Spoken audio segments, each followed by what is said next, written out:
Good evening. It's 5 o'clock on this Friday night. Thanks for joining us. We do start tonight. We know that it's going to sound like a repeat, and it does sometimes feel like we're a record stuck on repeat. But unfortunately, the story just continues. The numbers of COVID cases continue to climb. Yeah, COVID cases reported here in Indiana crossed a threshold today we haven't seen in months. We had more than 2,000 new cases across Indiana. This is a trend that we have not seen since February. And it's not just infections. The positivity rate is up too. It's now at 8.5%. The goal to keep it below 5%. This is all starting to have an impact. And this includes people having to miss events like this highly anticipated band day out at the State Fair. Mary Mills tonight shows us how COVID there has stopped some of the music today.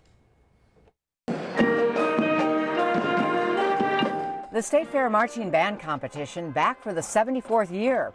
That's after it was sidelined last year because of the pandemic. The mom of a Speedway senior thrilled for her son. So him and his best friends get to do it again one more time, get to be together. So we're excited. Same for band members.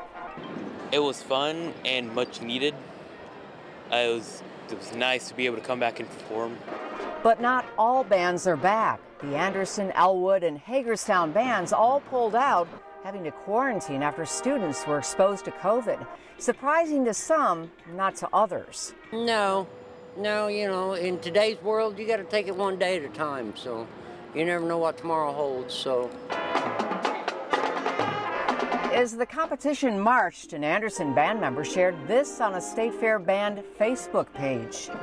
Us at Anderson with the Marching Highlanders wish all of you the best of luck at State Fair. The three bands' absence felt on the field and in the stands. I feel so bad for them because you know that they have worked so hard. I was bummed because I was really looking forward to watch those bands, and they were really good bands. The Force Winchester posted this picture saying, "Our hearts are broken for you," while Muncie Central gave this shout out. We love you, Anderson! Lots of support for those not here, and this from the Anderson band member. I know it's one of the best quote-unquote competitions that you can play at, but it's not about the competition. It's just about coming together with all the bands and just having as much fun as you can. So, hey, I wish you guys luck. And it certainly has had an impact. You know, this is a very popular day at the fair. Band Aid traditionally attracts 40 to 50 high school bands. This year, there are just 33. Now, the finals are tonight. The top band is going to win $3,700. The bragging rights are on the line, but even the last place band takes home at least $500 for their school music program. Well, the vote over IU's vaccine requirement is now going to the U.S. Supreme Court. A group of students now fighting the mandate.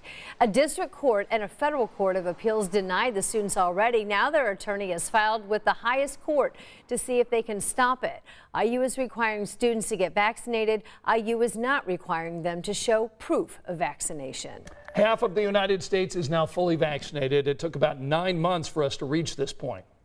And a new study shows people who had previously had COVID may only need one dose of the vaccine from Pfizer. Rush University researchers found the second dose didn't significantly increase their antibody levels. In fact, it found people who had recovered from COVID had more antibodies after a single dose than people who never had it but had gotten 2 shots. We've got some breaking news on this Friday night. We just heard from the White House that it is now extending that moratorium on federal student loan payments until January. The Biden administration is saying this is going to be the final extension of the payment pause.